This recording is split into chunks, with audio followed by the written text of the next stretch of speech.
A seguir, Memória Viva, mais uma produção da TV Universitária. Memória Viva, apoio cultural, Sistema Fierne.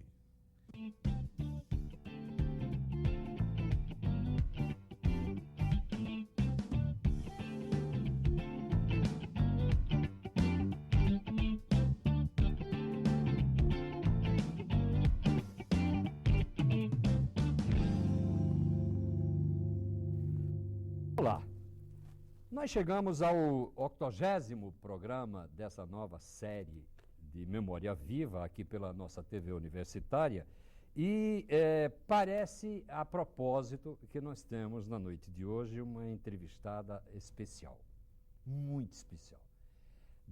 Dos anos 50 para cá, toda vez que se resolver, dos anos 60 para cá mais diretamente, toda vez que se elencar o grupo de mulheres que tiveram uma participação importante na vida social, educacional, política mesmo do Estado, o nome dela terá que ser necessariamente lembrado, porque é uma das figuras mais importantes da sua geração. Ela é natural da Várzea do Açu, como ela gosta de dizer, onde nasceu no sítio Saco e tem 76 anos de idade. Formada em Serviço Social, é professora aposentada do Departamento de Serviço Social da UFRN, foi diretora da Divisão de Desenvolvimento de Comunidade do Departamento de Serviço Social do Estado, no governo do Monsenhor Valfredo Gurgel, que depois passou à Secretaria Estadual de Bem-Estar Social e desenvolve um trabalho, ela que se insurgiu contra a ideia de aposentar, jamais se aposentar, desenvolve um trabalho de elevada significação acadêmica na Universidade Federal do Rio Grande do Norte, que é no estudo do fenômeno da seca. Eu estou falando de Terezinha de Queiroz Aranha, Tereza Aranha, que nos dá o prazer, enorme prazer de estar hoje à noite aqui no programa da TV Universitária, na companhia de duas diletas, duas queridas amigas, Maria Lúcia Santos Ferreira, que é uma professora, nossa querida Lúcia, e a nossa queridíssima Isa Maria Freire, professora, pesquisadora, uma figura de referência nos anos 60 também aqui nos movimentos culturais de Natal. Tetê, eu vou chamar Tetê por uma questão óbvia. Claro. Você, ponto de partida, não tem direito de se emocionar, porque a gente vai ter uma conversa franca aqui, aberta, descontraída, sobre a sua trajetória existencial, que é de extrema importância para esses setores aos quais me reportei no início. Mas eu queria que você retroagisse, sim, né? Como de hábito a gente faz, Várzea do Açu, a trajetória as da carnaubeiras, enfim, o contato com o tio Chico, tia Isaura, a vida se formando, você, enfim. Olha, Tarcísio, minha infância, ela teve duas trajetórias, certo? Uma trajetória no Vale, onde eu nasci, lá no sítio Saco, vizinho à povoação de Rosário, que já no século XIX ela tinha capela, tinha cemitério, certo? Tinha escola. E a trajetória de pendência para onde eu me mudei, o papai se mudou quando eu tinha 9 anos de idade. A minha trajetória no Vale foi uma trajetória que me deu, que eu vivi dois sentimentos muito fortes na minha vida, de alegria e medo, certo? De alegria de quê? Primeiro, os conhecimentos que eu adquiri muito jovem, certo? A carta do ABC e a tabuada. Eu não tolerava a tabuada, nunca contava nos dedos. Está entendendo? Agora, a carta de ABC, eu comecei a me entusiasmar. Papai chamou do sertão uma prima dele chamada Isaura de Oliveira para nos dar essas lições, a minha gerência e as crianças da redondeza, vizinha à nossa casa. As vazantes do Riaçu, que eu ia com Manuel Leocádio, que era morador de papai, e Cícera, filha dele, que foi minha amiga de infância, certo? Minha primeira amiga de infância, com quem eu aprendi a dividir meus brinquedos, certo? Os banhos do Riaçu, com papai, certo? Os banhos do Riaçu. Aí, as festas de Rosário, que era uma povoação muito alegre, Então se fazia festa no Natal, para comemorar o Natal, para comemorar o Ano Novo e para comemorar as festas de Nossa Senhora do Rosário. Então, e por coincidência, no Rosário morava Manelzinho Montenegro, o homem que foi farmacêutico, mas se constituiu médico e parteiro, foi inclusive quem fez meu parto, de toda aquela região, durante muitos anos. Pois bem, e a ida para casa, aí foi mamãe, a influência de mamãe, porque papai, o bem dele por a gente era tão grande que ele não gostava de se separar da gente. Claro. Mas mamãe, sempre com aquela visão de nos botar para estudar, etc., então nos botou para a casa de titia. A velha titia a qual devemos tanto. Explica certo? que Titia, a figura que eu acho forte da família e decidida da nossa família, porque levou todos os irmãos para Areia Branca, era irmã de mamãe, irmã de seu pai, certo? Morava em Areia Branca e nos levou para a casa dela, me levou para a casa dela, onde eu estudei, fui estudar com dona Julita Alves. Eu costumo dizer, Tereza, que as figuras de mulheres da família Avelino são mais expressivas do que os homens até. E você citou uma referência aí que terá sido talvez até referência para você mesma, foi, e a figura de tia Chiquinha, foi, para todos com nós. todo aquele carrancismo dela, mas dominadora, mas ela foi quem formou todos. Família, ela foi quem formou ajudava todo mundo, mundo. Seu pai, minha mãe, tia Inacinha, todos foram com ela. Certo? Todos acompanharam ela para lá. Bem, aí você vai para aí eu vou para lá. Em Mossoró. Não, em Areia Branca. Em Areia Branca. Em Areia Branca. Isso foram as alegrias. O medo. Medo primeiro das águas, das grandes enchentes do Riaçu, que todo ano... O vale ficava todo inundado. Então, todo ano nós éramos obrigados a nos mudarmos da margem esquerda para a margem direita. Certo? Para a margem direita. Certo? Todo ano. Eu me lembro demais, as pessoas ainda me carregando no colo, me lembro demais. Pois bem, outra coisa, o medo dos comunistas. Certo? Isso aí, o pavor. Uma coisa pavorosa. O pavor. Medo dos comunistas. O que eram esses comunistas? Era o grupo de Manuel Torquato, que foi o homem que na década de 34, 35, ele iniciou no Vale do Açu, ele trouxe para o Vale do Açu as ideias do protestantismo e da luta sindical. Certo? Ele morava em Estacadinha, perto do meu sítio, do sítio de papai. Pois bem, Manuel Torquato fazia os cultos na casa do pai dele, o velho Silvestre. Bom, então, o sectarismo da igreja, naquela época, foi tão grande que excomungou a casa do velho Silvestre, a casa de Manuel Torquato, certo? Esse homem era a própria figura do anticristo para a igreja para a igreja católica, né? Exatamente. Pois bem, eu quando maior, inclusive, em Pendência, assistia até com outra pessoa, assistia a mesma coisa. Então, ele teve outra estratégia. Ele saiu para fazer reuniões em estabelecimentos comerciais e em logradouros públicos. Ele fez uma reunião em Pendência e ele tinha, na luta sindical dele, ele defendia pão, terra e liberdade. Certo? Era o slogan dele. Depois de grande é que eu vim a saber. Então, ele fez 5 reuniões no Vale do Açu, na base do Açu. E uma dessas reuniões foi em frente ao estabelecimento do meu pai. E meu pai era minha casa, era um armazém que ele tinha para algodão e a mercearia dele, certo? Então, em frente a essa mercearia, ele fez uma reunião. Então, papai foi preso no dia 7 de setembro de 1936 por conta dessa reunião, diziam as autoridades da época. Diziam as autoridades da época. Bom, Tarcísio, essa prisão aí me trouxe de Areia Branca a pedido dele para ficar com ele em Açu. Você lembra que idade você tinha, 8 anos. 8 anos de idade. 8 anos de idade.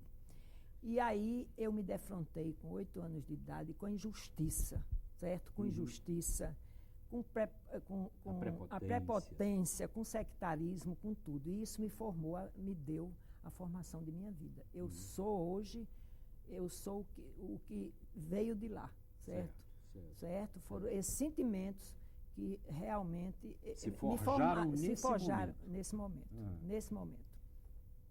Pois bem, e E outra coisa que me formou, os porquês. Então começaram realmente, eu fiquei muito, eu queria saber de tudo, por que isso, por que aquilo outro. E queria ir à raiz dos problemas. E eu fui.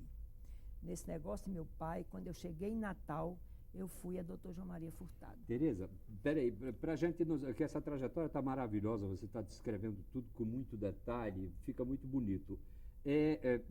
Tio Chico é preso. Preso em Açu. Você é trazida de Areia Branca. Nesse meio tempo, tia Chiquinha se muda para Mossoró? Não. Ou não? Ainda não. Você passa uma nova temporada na Várzea e... Não, aí eu ainda fiquei. Aí eu não fui mais para Areia Branca. Aí você não voltou para Areia Branca? Com 8 anos eu fiquei. Com o papai, com 9 a gente foi embora para Pendência. Para Pendência, exatamente. Aí você fica até... Aí eu fiquei em Açu. Eu fiquei em Açu. Quando eu vim de Areia Branca, ele mandou me buscar para ficar com ele numa casa, porque ele foi preso com Mário Amorim, com Otávio Amorim, com Frani, que era uma pessoa amiga dele, junto lá do estabelecimento de onde nós morávamos, que também houve uma reunião na casa dele, e Justiniano Caldas. Isso confinados numa casa? Confinado numa casa. Certo. Eles chegaram aí à prisão, mas depois, quando eu cheguei, eles já estavam confinados numa casa. Certo? Perfeito. Ficaram confinados numa casa. Pois bem, então, papai, como é? Eu fiquei, como é? Você veio para ficar com ele e depois veio Fiquei lá. Veio para Açu. Vim para Açu e fiquei lá. Depois de 4 anos, eles relaxaram. A prisão dele teve um certo relaxamento. O desfecho dele, sim, aí eu ia dizer, eu tinha dito a você que tinha ido ao doutor João Maria Furtado, saber onde andava o processo de papai. Eu queria ter conhecimento desse processo. Isso já depois de você adulta, já pesquisadora formada, etc. Aí ele me disse, já pesquisadora não, eu acho que quando eu entrei na Escola de Serviço Social, eu já fui lá, certo? Porque eu tinha muita curiosidade de conhecer esse processo. Aí ele disse, Tereza, você não encontra esse processo aqui. Esse processo deve estar no Ministério da Guerra, certo? Aí eu, tudo bem, o que é que eu podia fazer? Nada. Então, quando foi em 85, o livro de Homero Costa sobre a insurreição comunista de 35, estava o nome de papai. Está o nome dele lá na relação. E está o nome de 2 irmãos todos os 4. De sua tia afim, Dalila Gurgel. Aloísio Gurgel. Pois é, teve muita gente. Teve muita gente. Tudo que foi cafeísta foi junto. Tudo. Pois enfim, mas chega aqui, me diga aí. Aí você... Quando é que Mossoró entra na sua vida? E o ginásio Sagrado Coração? Mossoró eu já lhe digo, depois de Pendência eu lhe digo, deixa eu terminar isso. Então, eu queria saber tudo. Aí, quando eu vi no livro de Homero isso, aí chamei a atenção de Geraldo. Geraldo, então, telefonou para o arquivo público, porque foi a Homero, e Homero informou que tinha conseguido, onde tinha localizado. Geraldo telefonou para o arquivo público e eles mandaram um livro, Pão, Terra e Liberdade, todo o movimento no Nordeste, no Brasil todo, inclusive de Natal, tem um capítulo de Natal, e onde tinha o número dos processos, de todos eles, 391 e 22. Então, Geraldo foi ao Rio, e o processo era muito volumoso, ele não pôde também tirar xerox, porque já os documentos não permitiam. Só para explicar, Geraldo, a que Tereza está se referindo, é o ex-reitor Geraldo Queiroz, que já foi nosso entrevistado aqui no Memória Viva. Na Memória Viva. Então, ele foi lá e nos trouxe. Então, foi quando eu tive o desprazer de ver no processo, porque tinha a denúncia. Ele só tirou a denúncia e o julgamento, certo? Então, no julgamento, um julgamento muito intrigante, certo? Que depois de 4 anos de uma pessoa presa, aí se dizia que essa prisão tinha sido um equívoco. Meu Deus. Nós temos isso guardado, certo? Tinha sido um equívoco. Perfeito. Certo? Então, realmente, essas coisas, quer dizer, esse horror à injustiça, esse horror à prepotência, esse horror a sectarismo, cada vez mais, sabe, essa coisa se firmou em mim. Perfeito. Sabe, Tarcísio, por conta disso. Perfeito. Porque... Bom, mas aí vamos seguir. Bom, então eu fui para Pendência, certo? Fui para Pendência em 37. Aí fui para o grupo escolar Luiz Gonzaga. E minha professora foi Alba Miranda Pinheiro, que é a sogra de Famosa Gerão, Alba. a famosa Alba, Isso. e que eu queria muito bem, porque ela era muito atenta à curiosidade dos alunos, certo? Porque eu fiquei, a partir daí, eu fiquei... Uma pessoa moderna, né, a Alba? Sempre foi, muito. né? Ela era, inclusive, de Caraúbas, Aham. da terra de sua mãe. Pois bem, e ela foi uma professora que deu muito aos alunos, deu muito. Em 40, eu vim para o Colégio da Conceição. Em 40 e 41, eu passei no Aqui Colégio em da Natal. Conceição, aqui em Natal, fazendo o curso comercial, porque não tinha o curso ginasial, certo? Eu vim interna. Daí foi que eu fui para Mossoró, em 42, por conta da guerra. Certo? Ginásio Sagrado Coração de Coração Maria. de Maria. Aquelas Exatamente, freiras, aquelas freirinhas com o rostinho só aparecendo assim. Exatamente. E a gola branca, Exatamente. chapelão. Eu fui para lá porque papai, com medo da guerra, quer dizer, blackout, Isso, etc. isso. Então tirou a mim, tirou a Gerôncio do Colégio Santo Antônio. Então eu fui para o Colégio Nossa Senhora. É engraçado, desculpe eu interromper você, é engraçado que esse tipo de estudo ainda não foi feito. Talvez você pudesse descobrir alguém interessado em fazê-lo. A quantidade, Lúcia, de estudantes natalenses que são deslocados para Mossoró exatamente por conta dessa história. Mirinha, a sogra de Gerôncio, foi Cortez Pereira. A sogra de Gerôncio, não é? Mirinha, foi foi Genibaldo Barros. Seu Joel tirou... Deífilo. Seu Deífilo já estava lá. Né? Seu Joel tirou Mirinha daqui, tirou Mirinha de Natal, para ir para o colégio. Bom, aí você passa por Mossoró e o que é que acontece? Mossoró, não, aí novamente, aí fui fazer com ginasial. Exatamente, titia já estava morando em Mossoró. Exatamente, a famosa novamente. titia. Eu saía nos domingos para casa dela, mas eu era interna. Titia era uma personagem assim, meio hessiana, né? De essa de Queiroz, aquelas portuguesonas, né? Exatamente, era uma pessoa contraditória, porque você via em titia, você tinha medo, assim, porque ela era rigorosa. Mas era uma pessoa que queria um bem enorme. E o curioso é que ela não tinha filhos e Exato. adotou Todos. os sobrinhos e Todos. os irmãos, alguns. Os irmãos e sobrinhos. Alguns irmãos, inclusive. Os irmãos Bom, e sobrinhos. prossiga, Tetê. Os irmãos e sobrinhos. Esse tricotar, deixa eu explicar ao telespectador também o seguinte. Isa e Lúcia intervirão a hora que... Eu comecei a tricotar, está muito familiar aqui inicialmente, aí elas estão se segurando um pouco mais, mas vocês fiquem à vontade, a hora que vocês quiserem interferir.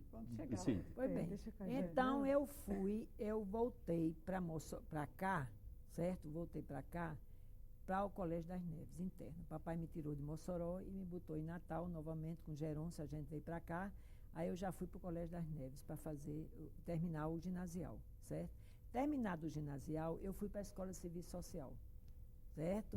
Aí eu fiz a Escola de Serviço Social 47 e 48. Eu fiz na Escola de Serviço Social. 49 o casamento. Aí eu deixei a escola. Voltei à escola em 1960 para terminar em 62 e já ficar como coordenadora do Seminário de Temas Atuais. Pronto.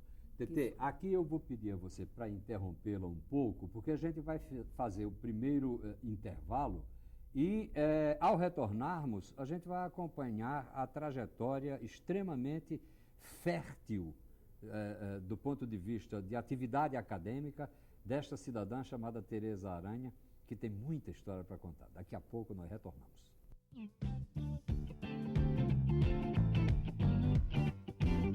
Estamos apresentando Memória Viva. Apoio Cultural Sistema Fierne. A leucemia é um tipo de câncer muito comum em crianças. Fique atento aos sinais como palidez repentina, manchas rosas no corpo ou se seu filho reclama de dores nos ossos. Procure um médico e tire sua dúvida. Lembre-se, na cura do câncer infantil, quanto mais cedo, melhor. Uma iniciativa Casa Durval Paiva. Neste espaço de grandes temas, o telespectador tem sempre acesso a um tema atual e relevante. Você pode participar como entrevistador e ficar por dentro das opiniões dos especialistas. Grandes Temas, seu programa de debate. Uma parceria com o Diário de Natal, toda segunda às 8h30 da noite.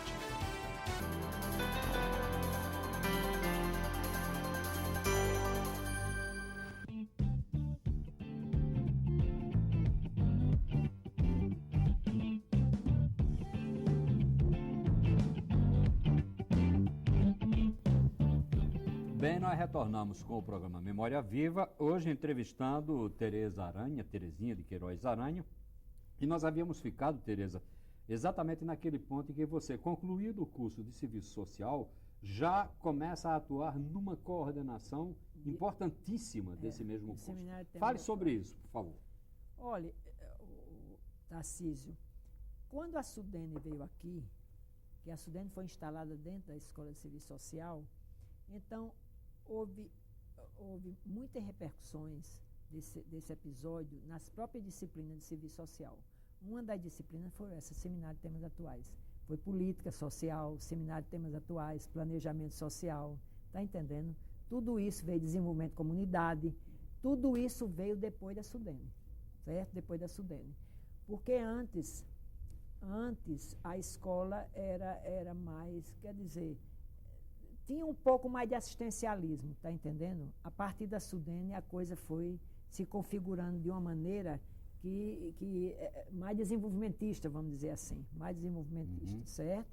Então, eu fiquei na escola e atuando na escola e fiquei, em 68 foi a federalização da escola, 69 foi a federalização da escola, foi quando nós mudamos para o campo, certo? Mas nesse meio tempo, deixa eu interromper você para perguntar. Nesse meio tempo, houve o golpe militar, dificuldades, etc. Você tem alguma coisa marcante desse período que você lembraria, Tereza? Em 64, tive a situação de Zé Rodrigues, que trabalhava no sindicato rural do movimento de Natal. Ele e Julieta. Zé Rodrigues, seu conterrâneo da Várzea, né? Conterrâneo de dependência. E líder sindical. Dependência foi uma pessoa que a gente apoiou para ele sair daqui, porque ele ia ser preso, tá entendendo?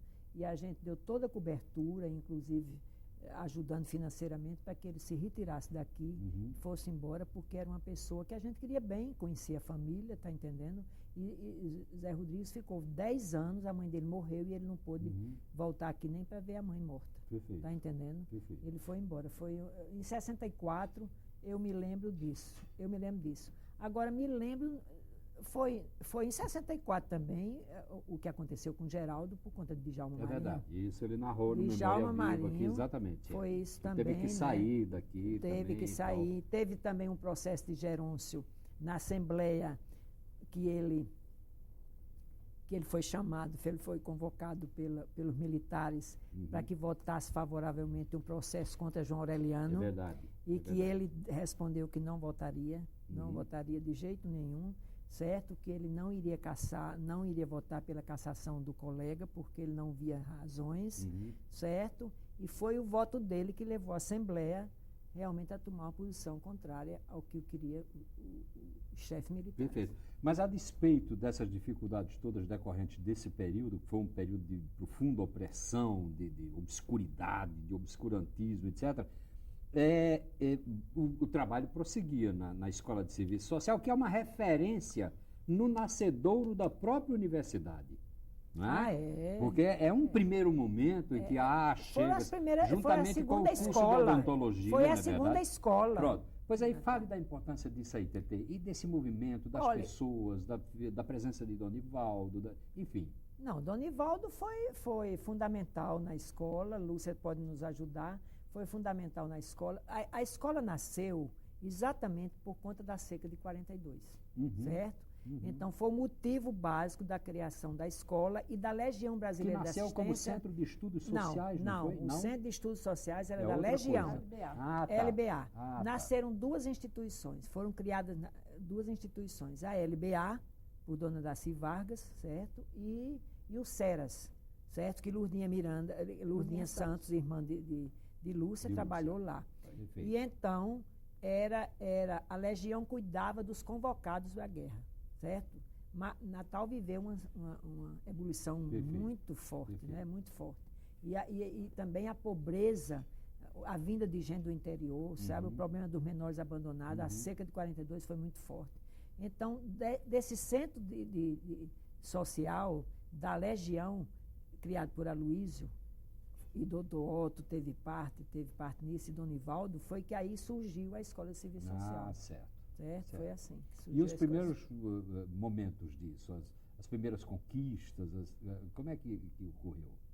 Que você lembra da escola, a escola de serviço social? Não, a escola, antes mesmo dela ser federalizada, e eu tenho a impressão, Lúcia, que você também pode me ajudar, ela já teve, por conta do movimento de Natal, ela já teve Eurico Rosmali.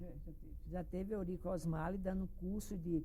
Porque a escola era muito fechada. Eurico Rosmali, que importância, desculpe, como um leigo, como... Era um antropólogo, um sociólogo de nome internacional, e era da Holanda, onde Dorinha foi fazer um curso no Instituto Social da Holanda. Dorinha Costa, que era foi uma outra entrevistada do Memória Viva também, maravilhosa.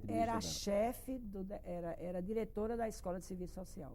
Perfeito. Durante 10 anos. Ou seja, a Escola de Serviço Social já nasceu instigante. Né? Já fugindo daqueles padrões tradicionais do assistencialismo. Eu queria até fazer uma questão sobre isso, entendeu? É porque... Hoje, né? Deixa eu só... Não, é só tirar um pouco esse fio aqui, que você está muito bonita e muito arrumada aí. Quando o fio está... Vamos lá, por favor.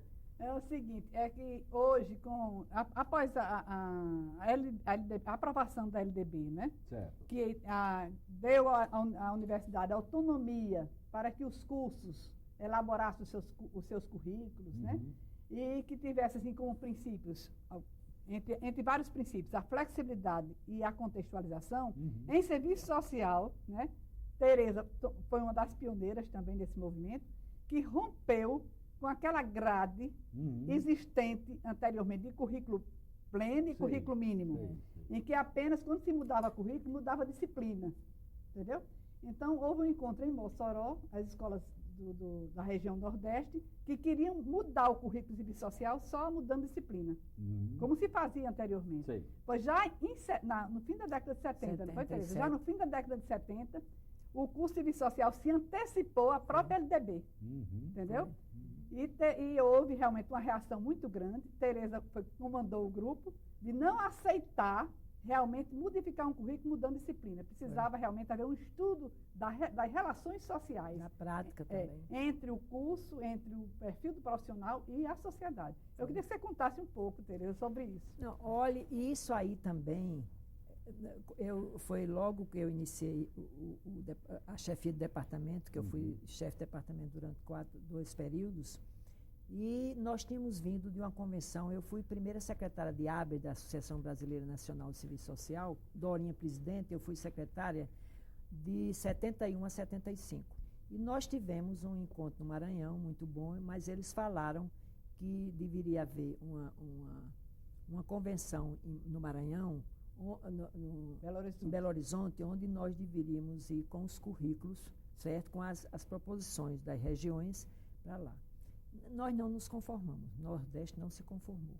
Então, aqui em Natal, a gente realmente liderou esse movimento e eu tive todo o apoio de Mossoró, com aquela garra de Mossoró. Nessa época, eu não consegui recursos aqui em Natal, aí, me vali de Joaninha Fernandes, certo? Esposa do então reitor Laplace. Esposa do então reitor, que ela era a chefe de departamento, que lá era departamento. Isso, exatamente. Certo? Exatamente. Então, Joaninha nos recebeu com muita fidalguia, recebeu todas as escolas de serviço social do Nordeste, e lá nós chegamos à conclusão seguinte: nós não vamos aceitar, vamos para Belo Horizonte dizer, nós só vamos mudar o currículo quando fizermos um estudo da prática do serviço social. Porque já havia muita insatisfação nos alunos, está compreendendo? Em 67, por exemplo, Ilza disse na tese dela, na monografia dela, Ilzinha dizia que era muito angustiante eles não saberem, os alunos não saberem como se comportar na profissão por conta da indefinição dela. Então, estava num período de transição, Lúcia, entre assistencialismo e vamos dizer, transformação social. Tá? Compreendo dialética, se falava em dialética, em funcionalismo, etc., tudo isso. O ontem e o hoje de serviço social. Então, quando eu comecei, quer dizer, eu iniciei o meu período, eu vou começar pelo ontem, saber toda a história do serviço social. Aí foi daí que surgiu o livro Memória da Escola de Serviço Social. E eu fiz também um setor de documentação, certo? Setor de documentação, onde Zila Mamed foi uma pessoa assim muito decisiva para isso, trouxe deu um apoio grande, trouxe uma professora do Recife, Gilda Verri, e Gilda nos auxiliou. Eu organizei com Lourdinha Miranda e com Maria Bezerra, nós organizamos a estrutura do centro de documentação. Me explique como... Tereza, Pois não, e a figura de Jean Roberto? Ah, foi muito. Né? Exatamente, Porque nas logo, funções olha, institucionais. começou pela Sudene. Jean Roberto, a escola de Sergipe, de Alagoas, de Sergipe, era muito ativa também, era parecida com a de Natal, certo? E então, tinha lá na escola de Sergipe, tinha um professor, Jean Roberto, que era belga, e esse rapaz se apaixonou pelo serviço social. E nessa altura, já por conta, porque o serviço social era muito sectário em matéria de, só queria serviço, só queria, interdisciplinaridade não havia, só era o serviço social, só eram as assistentes sociais. Então, ele quebrou esse tabu, certo? Quebrou esse tabu. E a Sudene convocou esse pessoal, e Ivandro, que é Ivandro da terra de Itaperoá, em Pernambuco, aliás, em Paraíba, Ivandro Costa, eles foram consultores da divisão de ação comunitária, que nossa prima Julieta teve muita interferência lá. Julieta Calazans, na divisão de ação comunitária. E aí, realmente, começou o movimento e Jean Roberto nos assessorou. Assessorou toda essa parte da pesquisa Nordeste, porque aí, com esta revolta acontecida em Mossoró, nós colocamos Jean Roberto para nos assessorar numa pesquisa Nordeste que nós fizemos com todas as escolas do Nordeste, de Bahia ao Maranhão, certo? Onde a gente realmente, aí se disse, nós fomos para a convenção de Abes em Belo Horizonte e dissemos, nós vamos fazer uma pesquisa, eles aceitaram. Para a 21ª. Na 21ª a pesquisa não tinha terminado. Então nós dissemos para ele, não vamos ainda fazer o currículo, está entendendo? Porque a pesquisa apenas parcialmente foi terminada, certo? Aí eu assumi, Natal, porque estava sendo assumido por João Pessoa, pelo Departamento de Serviço Social de João Pessoa, que lá era no Instituto, não é no CCSA, é no outro Instituto de Ciências Humanas. Ciências Humanas. Mas aí já os recursos, a Paraíba já não queria assumir, aí eu assumi, acho no tempo de Domingos. Foi Domingos como reitor. E assumi, e realmente nós trouxemos uma convenção de Abas para Natal, e quem veio, inclusive, foi a professora Nadir Kfouri, que foi reitora da PUC em São Paulo, ela veio para essa conferência, certo? E aí nós apresentamos um trabalho. Tereza, você é indiscutivelmente uma referência dentro dessa nova visão do serviço social, etc. e tal, pelo exposto nesta região com o concurso de todos os outros cursos, esse acontecido lá em Mossoró e tal. Mas de passagem, você mencionou uma coisa que vai se tornar, não é, outra referência da tua atividade e da tua própria existência, que é a coisa de guardar o documento. Você é uma emérita guardadora de documento e de papéis, a ponto de nossa querida Chica, lá de Pendências, reclamar da gente quando a gente chega lá. O que é que Terezinha quer com tanto papel? Eu já disse a Terezinha, bota isso no mato. Ela disse, papel velho, essa mulher vive juntando papel velho. Enfim. Como é que nasce isso, Tetê? Eu acho que é a curiosidade de Isa, talvez. Pois é, Isa daqui a pouco já vai interferir quando a gente começar a tratar da seca, também né, nasceu de criança. De criança, Tereza? Olha, foi uma coisa interessante. Um dia desse eu estava, até por conta dessa memória viva, eu estava falando com Salete essas coisas para identificar datas, etc. Papai comprava muita revista, ele gostava muito de ler. O hábito de ler nosso, quer dizer, nosso e sobretudo o meu, que é uma constante na minha vida, foi a herança dele, certo? Então, ele comprava muitas revistas e jornais. Eu tinha mania de fazer uns álbuns, quer dizer, uns cadernos grandes, e tirava coisa da revista e colava, certo? Colava. Foi muito interessante que eu encontrei isso na casa do Dr. Otto, chamado Miscelânea. Eu nunca tinha ouvido falar. Bom, eu lamento demais eu não ter guardado esse material, né?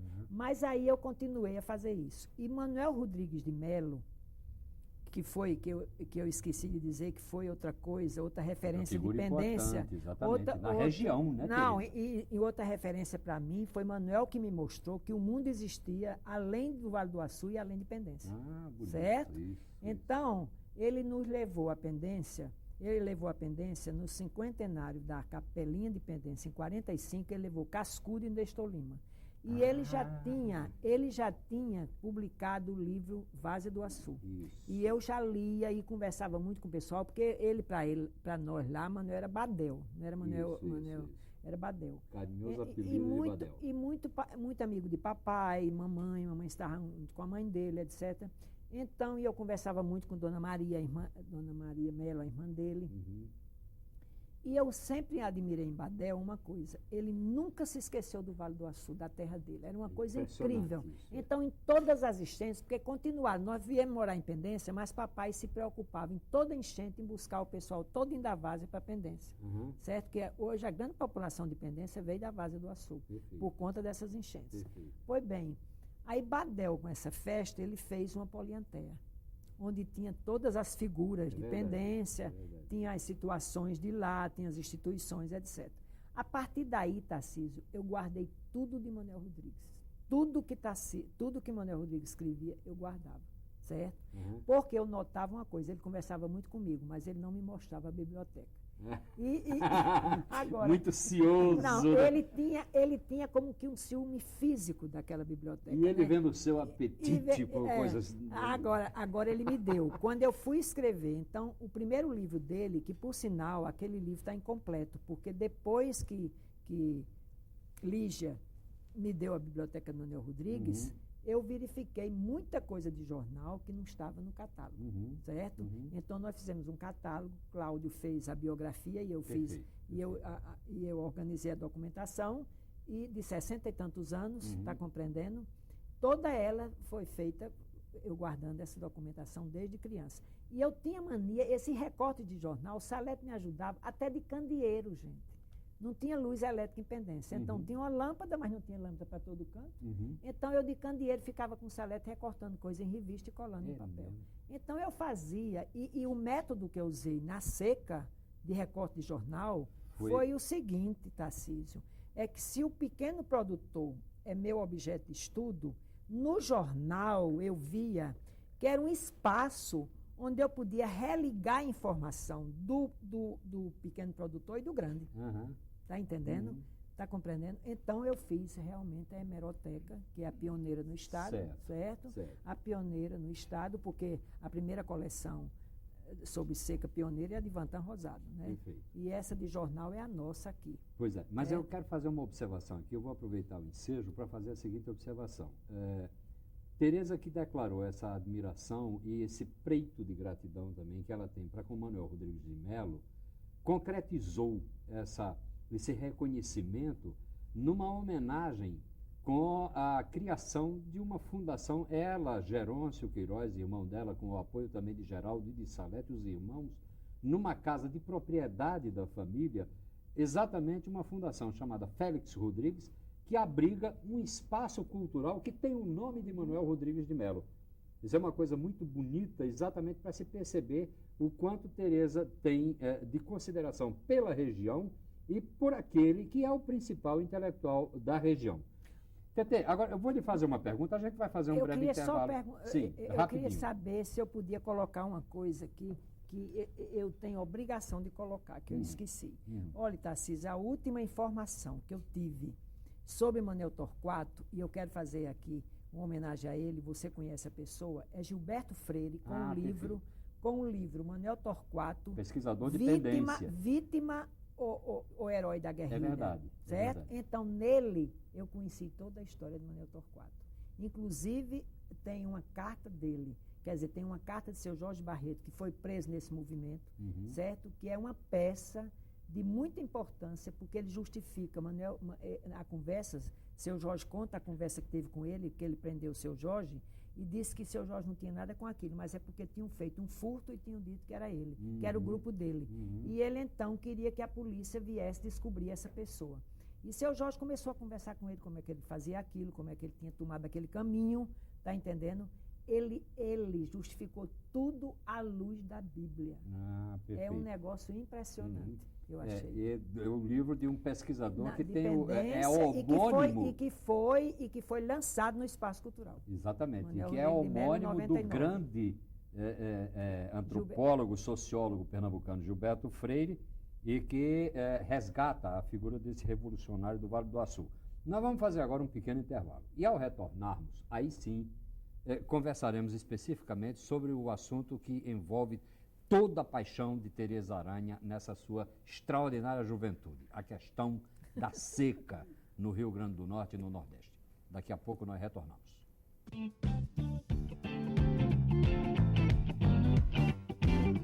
Estamos apresentando Memória Viva. Apoio Cultural Sistema Fierne. A música potiguar todos os dias na sua TV. Quem é você que manda e desmanda nesse meu sentimento? Acredito no amor, puro e simples, verdadeiro. É o Canto da Terra, clipes musicais que ajudam a divulgar o artista da terra. Eu quero te levar, meu bem, entre na viagem você também. Em 6 apresentações diárias ao longo da programação. Canto da Terra, sempre um canto potiguar. Vamos juntos nos divertir. Mas eu dançando não lembrei do cochicho no ouvido, do cochicho no ouvido, do cochicho no ouvido, do cochicho no ouvido.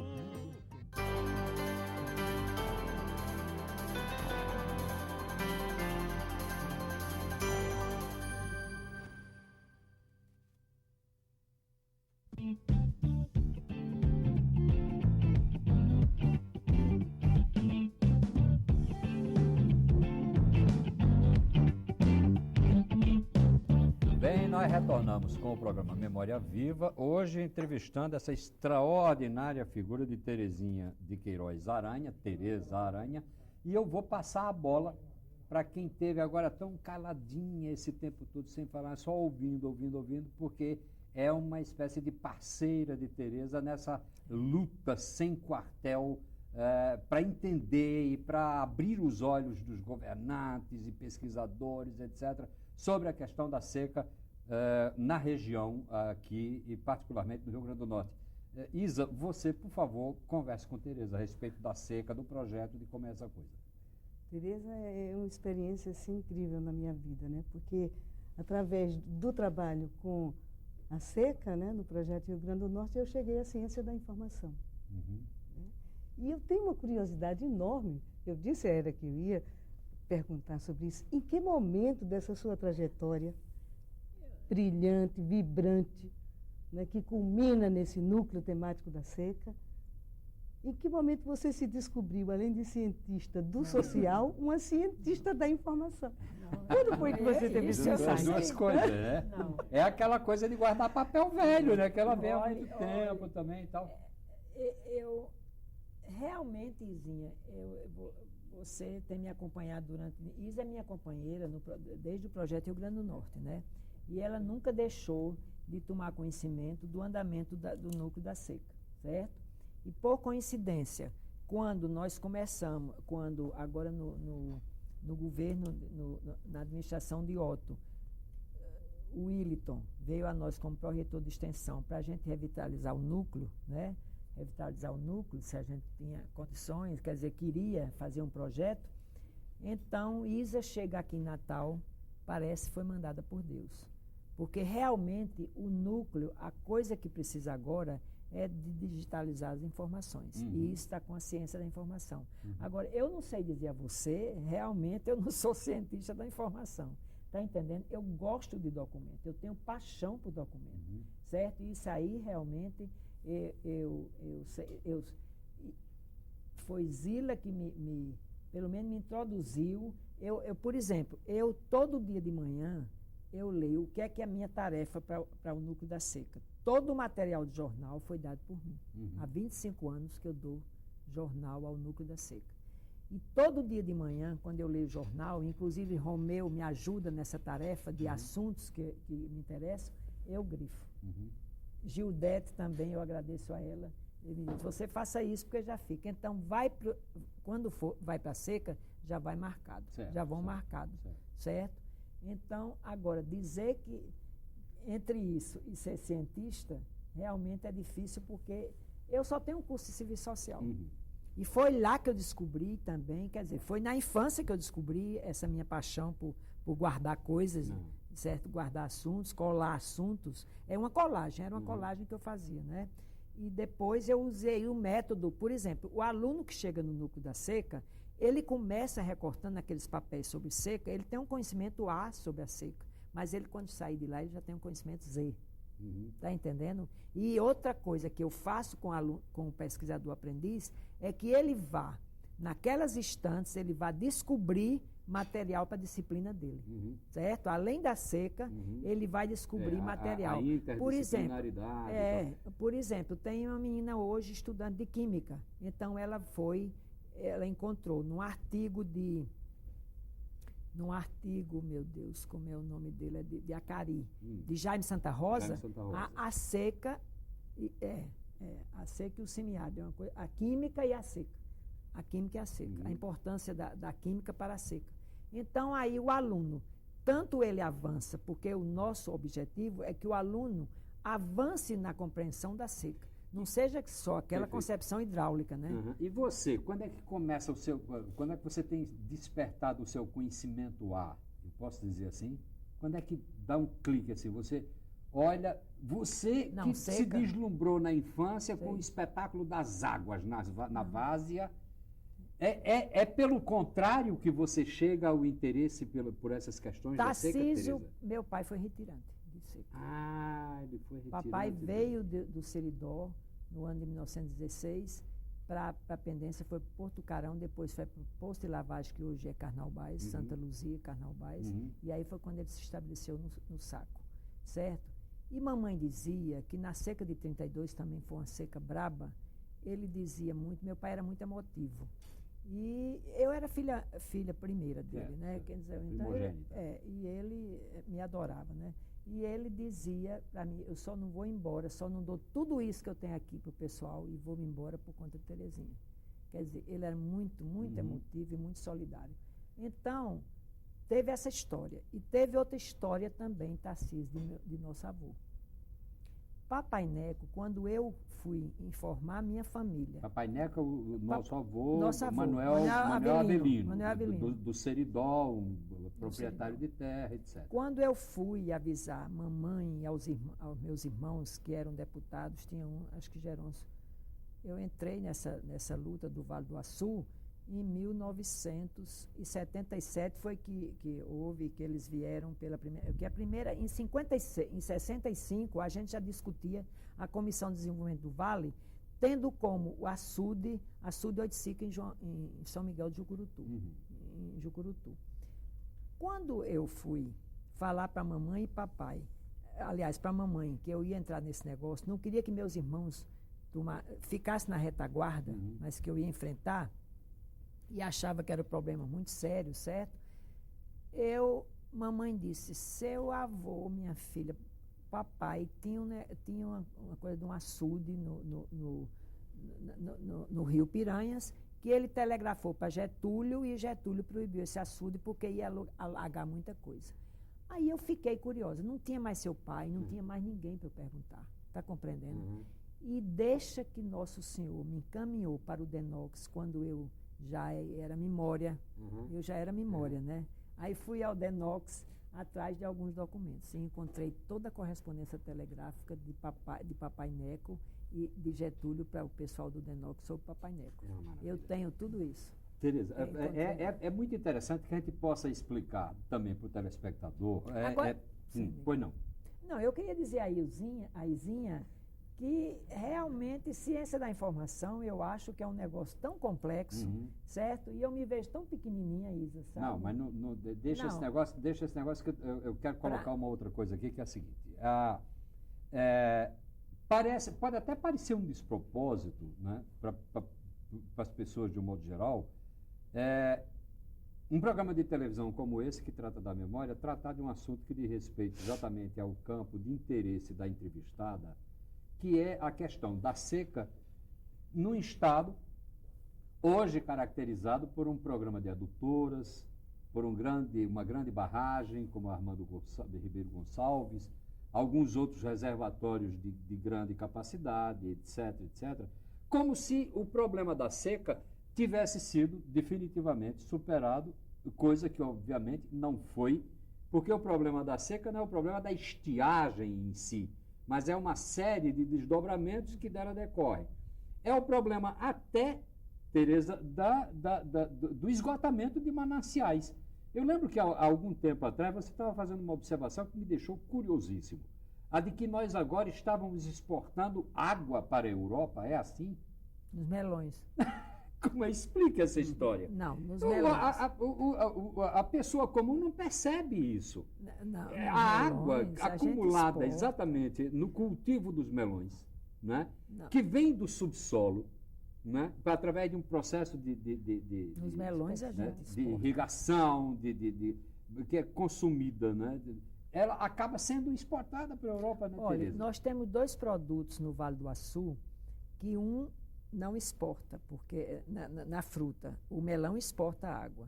Nós temos a banana. Eu já ouvi cientista Aldo Rebouças dizer, o professor Aldo Rebouças dizer que se fosse governador do estado não deixava plantar banana, porque era um negócio que gasta muita água, certo?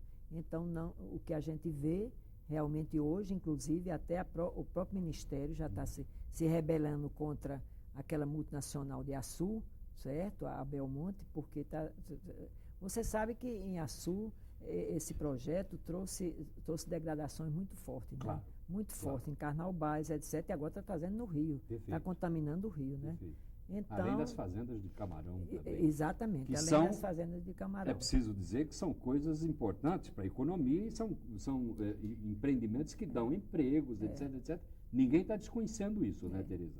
Mas acontece que, do ponto de vista ecológico, é preciso refletir essa questão e discuti-la em profundidade. Olha, eu queria dizer a Isa, respondendo Isa, eu queria dizer a vocês o seguinte, um fato que me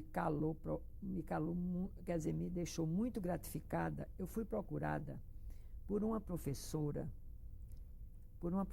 da UERJ, né, Universidade Estadual do Rio de Janeiro. Pois bem, ela me telefonou dizendo: professora, eu estou em Natal e vim aqui recomendada por doutor Manuelito para lhe procurar. Doutor Manuelito é o presidente do Instituto do Semiárido, que esteve em nossa sede, né? Certo. Nossa sede, no dia que veio fazer a aula inaugural da universidade. E eu gostaria de conversar com a senhora, porque eu já fui o DENOX e eu quero estudar a barragem do Açu. Aquilo me tocou. Aí eu disse: quando é que você viaja? Ela disse: amanhã de madrugada. Eu disse: então pode vir aqui em casa. Esta figura passou 4 horas conversando comigo. Ela já tem doutorado. Ela fez, muito interessante, Lúcia, Ilza e Tarcísio, ela me disse que fez vários cursos para ver se conseguia compreender a sociedade para quem ela estava dando aula. Ela é uma pesquisadora, é uma investigadora, certo?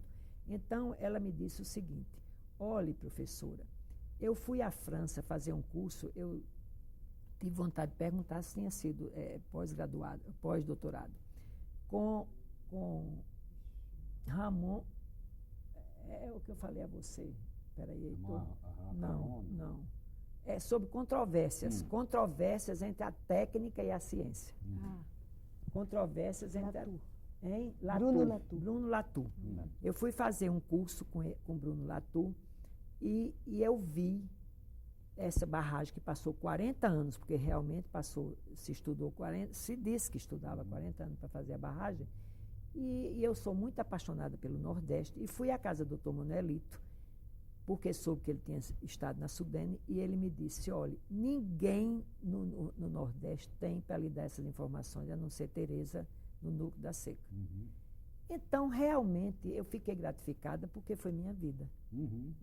O projeto que eu tenho, quer dizer, a coleção que eu tenho, o arquivo Baixaçu que eu tenho, que montei desse projeto, tem, porque o DENOC, se eu não tivesse guardado esses projetos, hoje era uma obra grandiosa. Era a história oficial celebrativa de quem fala Marilena Chauí. Né? Então, como eu guardei as coisas, e como tem filmes, tem tudo, quer dizer, teve suicídio, teve loucura, teve morte de gente, está compreendendo? Então, ela quer ver, e eu estou disposta a ir com ela ao Açu e a ficar com ela no núcleo da seca, estudando tudo isso. As controvérsias, é um estudo inteiramente novo entre a técnica e a ciência. Entre a técnica e a ciência. Certo, Tarcísio? Perfeito. Eu realmente estou muito... Agora, Tereza, eu queria... Nós estamos nos aproximando, obviamente, do final do programa, e eu não queria deixar passar a oportunidade de lhe perguntar o seguinte. Que coisas ainda dentro dessa perspectiva você gostaria de fazer? Algum projeto, alguma ideia? O que é que você está maquinando para os próximos anos? Não. Diga aí. Maquinando, início, eu espero muito a colaboração de ISA no IBIC, no Instituto Brasileiro de Informação, Ciência e Tecnologia, através de um convênio que a gente possa dispor de pessoal, certo, de recursos humanos, para vir organizar nossas coleções, que são 3, e a partir daí botar na internet, botar para o mundo. Botar para o mundo, né? Certo. E outra coisa é fazer um curso de especialização sobre seca. Maravilha. Desde o começo que eu penso nesse curso de especialização, não mestrado, não doutorado, certo? Mas um curso de especialização onde a gente possa ter até pequeno produtor dentro dele. Perfeito. Certo? E gente de outras áreas. E que a gente possa trocar academia, saberes né? com esse pessoal. E gente de todos os cursos da universidade, porque lá tem material para todos os cursos. Todos os cursos. Fazer a correlação entre seca e o curso de cada um. Perfeito. Olha, infelizmente, a gente vai ter que terminar o programa. E eu quero apenas fazer 2 colocações finais antes de fazer os agradecimentos de praxe e declarar a homenagem que a gente deve a esta mulher maravilhosa, que são as seguintes observações. É de que a ideia de criação deste núcleo e o acervo deste núcleo e todo o material coletado por esse núcleo, que hoje subsidia saberes e pesquisas, estudos, de toda a gente que tem interesse a respeito da questão da seca, foram exatamente de absoluta propriedade de Dona Tereza Aranha. Ela que pessoalmente destinou à Universidade Federal do Rio Grande do Norte, atenção todos, esta cidadã aposentada da universidade, podendo curtir o seu dolce far niente, como dizem os italianos, de repente larga tudo e fica assinalando notícia de jornal, e fica reunindo livros, e fica convocando pesquisadores, e fica brigando para conseguir sala para fazer esse trabalho dela aqui na universidade. Este é o primeiro ponto. E o segundo ponto, aqui você já pode se emocionar se quiser, é o seguinte, é que Tereza consegue inverter uma máxima clássica, né, do saber popular, digamos assim. Né? E as pessoas costumam dizer assim, por trás de um grande homem há sempre uma grande mulher. Esta Tereza Aranha consegue inverter essa máxima e a gente pode dela com certeza dizer, e aí é uma grande homenagem, ele sabe disso, que por trás de uma grande mulher, que é Tereza Aranha, se esconde um grande homem, que é Romeu Aranha, que sempre na retaguarda apoiou todas as ações dela, de todas as dificuldades, de todas as lutas que Tereza travou, e curte e se entusiasma e vibra e participa com enorme alegria de todas essas conquistas que são conquistas no campo da academia, à qual ela se doou por completo. De modo que, Dona Tereza, muito obrigado pela sua participação aqui. Olha, você realmente emocionou também a gente. Agora, a emoção é livre agora. E agradeço a presença de Isa, queridíssima colega Isa, e Maria Lúcia Santos Ferreira, nossa querida colega também aqui da universidade, prometendo a todos retornar na próxima semana. Até lá.